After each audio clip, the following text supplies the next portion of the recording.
Döýü var ya, on bolsun, baran yerim bilen bol. Onun ejesi diýdi, bu gulurukçan enesini atasına seyretýän çağa eken. Aha. 23 ýyllar şolary seyretýär. Tügeleme. Edip bolanyň. Bar ýaşlygyndan şonu ozat etdi de seyret. Seyretdi. Indi nädip borka? Indi bu gitse kim enesini atasına seyredi? Ülkelerine arasında görürler diye aynen baran yerin bilen oluyor. Düz gülüp durmuşa çıkmanı, zaksa varmanı da vaktim yoktur. Şu karılara seyretsen yedirmeli, içirmeli. O da 2 tane karı. O seyret ya. O siz gıyıdını övmeler, yönü şu dağıtlar siz diydiniz bolin, men bir hili oldum. Barım da bolay, onu seyretirsin, barım da bolay. Gülüm içinde seyrediliyor. Gülüm içinde dası çıkıyor. Gülleri görken.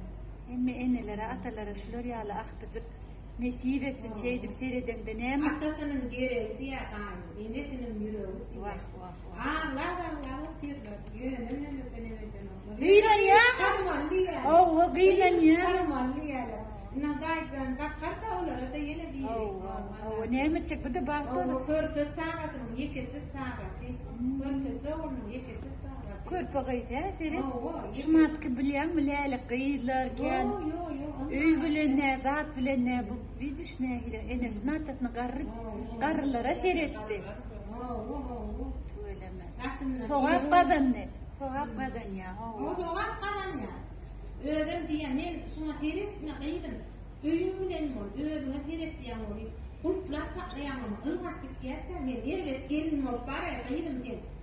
Şunları seyretme ne etsek, bana itenin bilyani, ne diye. Ya Sonra ılga yaş olur. Yüreğim veren. Kasmını sevdim.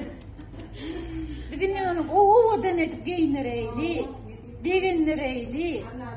Da vidiş bir yerde Hudacan sen o da diyecek. Hadi bir sana koy koyunok saylardılar. Öyle mi? Şuma da arıza vermeyene var ya. Tolgun ya şuma sen şeydim. İçkiyle ikizim yarana konuyorlar. İçkiyle doktor geldi o iyi mi? İyice 4 porsun 5 porsun spor çağırıyor. Hiç koymak çağırıp sonra da yani tuttu. Tamam sonra gerek mi ömür geliyor ben yara doktorla ömür gerek. Yani dur. Yüreğiyle şolara yapışıp becerecek ol ya şolara. Ardına kopyasını meriye dirmanını içmeli ben tağat telefonu tağatını kurup şonu detsin. İnne inen atan kösenör sen olmasan ha balam. Ay galar kösenör ki öbür. Kösenör ki bugün giden zambın neymiş? Bulurukça sen şey dip enene atana seyrettin. Biz sana bu kömür edersen bizde berde yüreğimizi yürüyte bir yer alırsın. Hem de görülgü olursun, yaşlara görülgü olursun. Şey dip enesini atasını seyrediyen için biz sana hem mezadında bu kömür edip verir. Anladım. Yeni anladım. Tanrı kadın dedi. Yine kıydınız varmışlar yani. Yok. Yekil zaga yerim var. Yerim lan